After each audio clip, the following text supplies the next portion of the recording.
Assalamualaikum, saya Sita Jaira. Kali ini saya akan membahas Grand Theory paling menarik menurut saya untuk dibahas, yaitu teori informasi asimetris. Berikut penjelasannya. Pengertian dari teori informasi asimetris itu di mana suatu kondisi satu pihak memiliki banyak informasi yang lebih daripada pihak lain. Umumnya kondisi ini terjadi pada si pihak penjual, yaitu pihak penjual lebih banyak memiliki informasi tentang produk atau jasanya dibandingkan si pembeli. Tetapi kondisi sebaliknya bisa saja terjadi.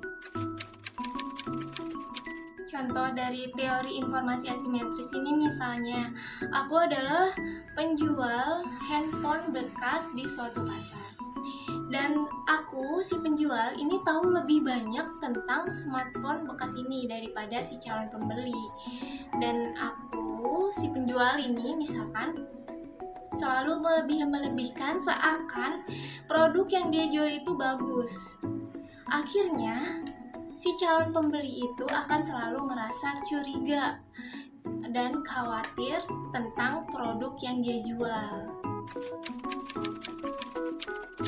Akibatnya, banyak terjadi kegagalan pasar, di mana suatu kondisi pasar tersebut tidak tumbuh karena tidak efisien dan banyak pelaku penjual yang tidak berbuat jujur atau curang dengan cara melakukan informasi asimetris tersebut. Misalkan penjual melebih-lebihkan barangnya padahal barangnya itu tidak bagus ya. Seakan-akan barangnya itu dia bilang bagus. Akhirnya biasanya si pembeli yang teliti itu khawatir ya akan kebagusan dan kualitas barang yang dijual di pasar tersebut. Tapi ada juga pembeli yang tidak teliti, akhirnya dia beli, akhirnya dia kapok ya kan, dia kapok gak mau lagi belanja di pasar tersebut. Akhirnya barang yang berkualitas rendah mengusir barang yang berkualitas bagus. Kenapa? Karena si penjual yang benar-benar menjual barang berkualitas bagus dengan jujur akhirnya dinilai murah. Karena kenapa?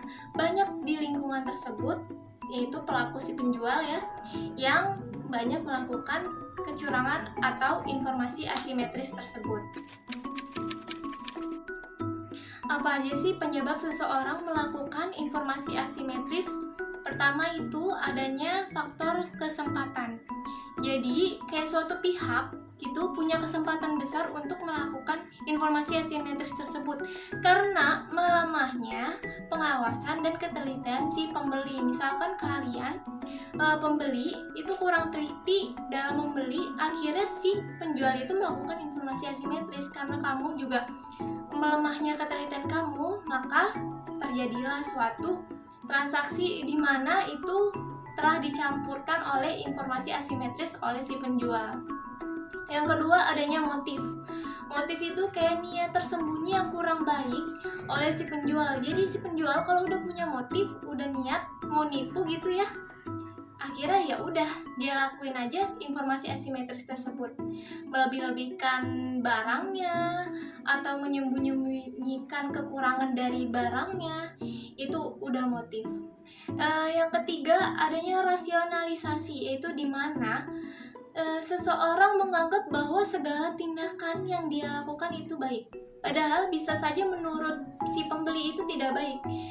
Kalau kalian pembeli itu teliti, terus si penjual itu melakukan informasi asimetris, kalian teliti, kalian pasti bisa tahu, wah ini barangnya itu kurang bagus, nggak kayak yang dia lakukan, dia omongkan gitu. Akhirnya si pembeli yaitu tadi cemas dan khawatir atas kebagusan barangnya. Apa aja sih cara mengurangi tindakan informasi asimetris tersebut? Itu pertama, melakukan pengawasan, melakukan ketelitian baik eksternal maupun internal. Yang kedua, itu melakukan kebijakan dan prosedur untuk mengatasi perilaku tidak jujur. Jadi kayak di perusahaan ya, melakukan kebijakan-kebijakan untuk para karyawannya yang tidak jujur. Yang terakhir, adanya motivasi diri agar selalu bertindak sebaik-baiknya tindakan. Bisa juga mendengarkan motivasi dari atasan juga kalau di perusahaan ya. Jadi kita sadar bahwa tindakan itu tidak baik. Oke teman-teman, segitu aja penjelasan menarik tentang teori informasi asimetris ini. Sekian, terima kasih. Wassalamualaikum warahmatullahi wabarakatuh.